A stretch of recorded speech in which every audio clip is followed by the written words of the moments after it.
Hello नमस्कार the Marathi मॉममध्ये मी संपदा सगळ्यांचं पुन्हा एकदा खूप खूप स्वागत करते। तर आजचा आपल्या व्हिडिओचा टॉपिक आहे ते म्हणजे मिक्सरचं भांडं कसं साफ करायचं किंवा जो आपला मिक्सर असतो तो कसा साफ करायचा। तर घरगुती ट्रिक वापरून घरात उपलब्ध असलेल्या वस्तूंपासून आपण हा मिक्सर घरच्या घरी एकदम छान स्वच्छ करू शकतो। मिक्सर हा आपल्या रोजच्या आयुष्यातला खूप महत्त्वाची गोष्ट आहे। आपल्या रोजच्या स्वयंपाकात दिवसभरातून एकदा तरी त्याचा यूज होतो। तर हा मिक्सर आपण रोज यूज केल्यामुळे बराच खराब होत असतो आणि आपण रोजच्या घाईमध्ये गडबडीमध्ये याच्याकडे एवढं फारसं लक्ष देत नाही, वरचेवर क्लीनिंग करतो। पण खरं तर मिक्सरला डीप क्लीनिंग करायची खूप गरज असते।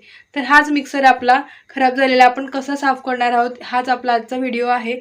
तर चला व्हिडिओ शेवटपर्यंत नक्की बघा। चॅनलवर नवीन असाल तर प्लीज सबस्क्राइब करा, व्हिडिओ आवडला तर लाईक करा, इतरांसोबत शेअर करा आणि तुमच्या ज्या काही प्रतिक्रिया असतील त्या मला कमेंटद्वारे नक्की कळवा।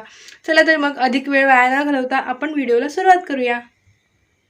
मिक्सर हा आपल्या रोजच्या स्वयंपाकामध्ये सर्रास यूज होत असल्यामुळे त्याच्यावरती अशा प्रकारे मसाल्याचे डाग, वाटणाचे डाग हे असे पडलेले असतात। चला तर मग आपण बघूया ते कसे साफ करायचे। तर आता मी इथे बाउलमध्ये आपली जी डिटर्जंट पावडर असते ती घेतली आहे 1 चमचा। त्याच्यामध्ये मी 1 चमचा व्हिनेगर घातलेला आहे आणि जे आपण भांडे घासायसाठी लिक्विड वापरतो तर 2 ते 3 ड्रॉप्स लिक्विड मी ते घेतलेलं आहे। हे मिश्रण आपण चांगलं एकजीव करून घेणार आहोत आणि मग कापसाच्या सहाय्याने आपण हे मिक्सरला व्यवस्थित सगळं मिश्रण लावून घेणार आहोत। मिक्सर आपण रोज जरी स्वच्छ केला तरी सुद्धा त्याच्यावरती बहुतेक असे डाग असतात जे आपण राहिले की ते कडक होऊन जातात। त्याच्यामुळे आपण आज अशा प्रकारे पूर्ण मिक्सरचं डीप क्लीनिंग करून घेणार आहोत। तर त्यासाठी मी इथे कापसाने पूर्ण मिक्सरला सर्वप्रथम हे मिश्रण लावून घेते आहे। मिक्सरचा जो हा मधला भाग असतो जिथे आपण मिक्सरचं भांडं लावतो तर तो सगळ्यात जास्त घाण होतो, कारण की तिथे काही पदार्थ अडकून बसतात आणि ती अडगळीची जरा जागा असल्यामुळे आपण तिथे एवढं लक्ष देत नाही। त्याच्यामुळे या जागेमध्ये खूप सारे असं काळे डाग जमा झालेले असतात। आता हे मिश्रण लावून मी असं 5 मिनिटं सोडून देणार आहे मिक्सर। 5 मिनिटानंतर आपण काय करायचं, जे स्क्रबर असतं आपल्याकडे भांडे घासायचं, घासणी म्हणतो आपण त्याला, तर त्या स्क्रबरने आपण हे सर्व डाग जे आहेत ते सगळे घासून घ्यायचे आहेत। हे जे मिक्सरच्या पाठीमागे वगैरे अशा ज्या फटी असतात याच्यामध्ये सुद्धा बरेच डाग जाऊन ते काळे होण्याची शक्यता असते। तर हा सर्व मिक्सर आपण पहिले स्क्रबरनी छान असा घासून घेणार आहोत। हे मिश्रण लावून 5 मिनिटं सोडल्यानंतर मिक्सरवरचे सर्व डाग हे निघायला सुरुवात होते। त्यानंतर आपण स्क्रबरनी घासलो तर पूर्णच मिक्सर आपला स्वच्छ होऊन जातो। त्यानंतर इथे जी जागा आहे जिथे आपलं स्क्रबर जात नाही तर तिथे आपला जो जुना ब्रश असतो तर त्या ब्रशनी आपण हे मिश्रण लावायचं आहे आणि स्वच्छ घासून काढायचं आहे। आणि घासून झाल्यानंतर ते क्लीन करायसाठी पुन्हा आपण असे कॉटन वापरणार आहोत, म्हणजेच कापसाच्या साहाय्याने आपण हे जिथे आपलं ब्रश जात नाही, स्क्रबर जात नाही अशा जागा आपण हे मिश्रण लावून कापसाच्या साहाय्याने पुसून घेणार आहोत आणि स्वच्छ करणार आहोत। तर तुम्ही इथे बघू शकता आपलं कापूस किती घाण झालेला आहे, कारण कापसाला लागून ही सर्व घाण इथून निघून गेलेली आहे। पुन्हा आपण स्क्रबरच्या सहाय्याने जी राहिलेली जी घाण आहे ती स्वच्छ करून घेणार आहोत आणि मग असा ओला जो कॉटनचा कपडा असतो त्याच्याने सर्व मिक्सर हा पहिले पुसून घ्यायचा आहे स्वच्छ असा। तुम्ही कुठलाही दुसरा कपडासुद्धा वापरू शकतात। इथे मी हा मायक्रोफायबरचा असतो क्लॉथ तोच घेतलेला आहे आणि सर्व आपण जिथे जिथे मिक्सर हा घासून घेतला आहे त्या सर्व बाजू या ओल्या कपड्याने छान अशा मी व्यवस्थित पुसून घेते आहे। पुसल्यानंतर पुन्हा आपल्याला समजतं की कुठे कुठे घाण राहिलेली आहे, कुठे काही कचरा अडकलेला दिसतो।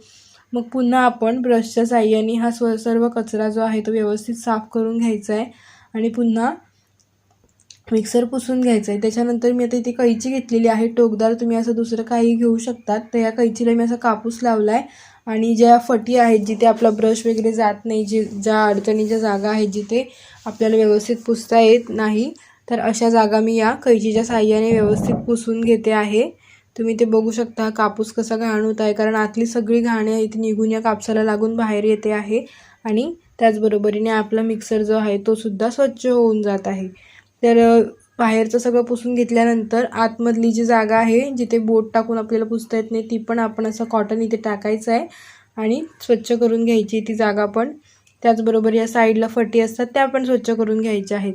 हा मिक्सर माझ्या सासूबाईंचा आहे। हा जवळजवळ 8 ते 10 वर्ष जुना मिक्सर आहे, पण अजूनसुद्धा उत्तम चालतो आहे, कारण जुन्या ज्या वस्तू असायच्या त्या खूप काळ टिकायच्या।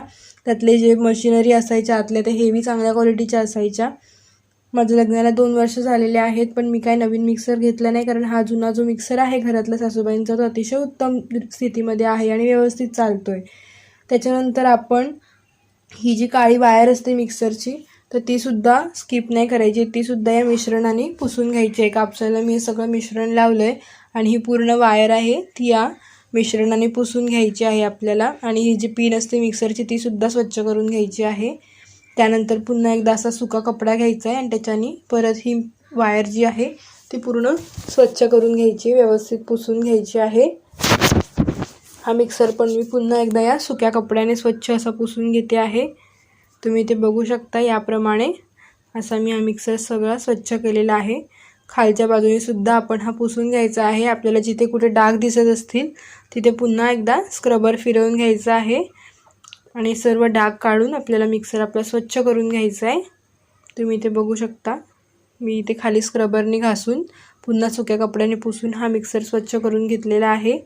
त्याचबरोबर जे बटन असतं त्यालासुद्धा स्किप नाही करायचं आहे, तिथे बटनसुद्धा आपल्याला घासून स्वच्छ करायचं आहे. तुम्ही ते बघू शकतात मी किती स्वच्छ केलेलं आहे जे बटन आहे ते.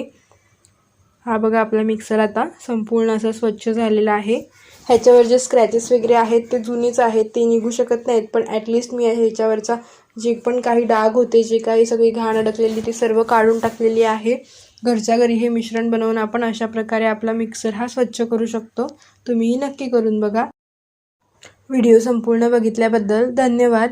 त्याचबरोबर हा व्हिडिओ जर तुम्हाला आवडला असेल तर प्लीज व्हिडिओला लाईक करा, व्हिडिओ इतरांसोबत शेअर करा.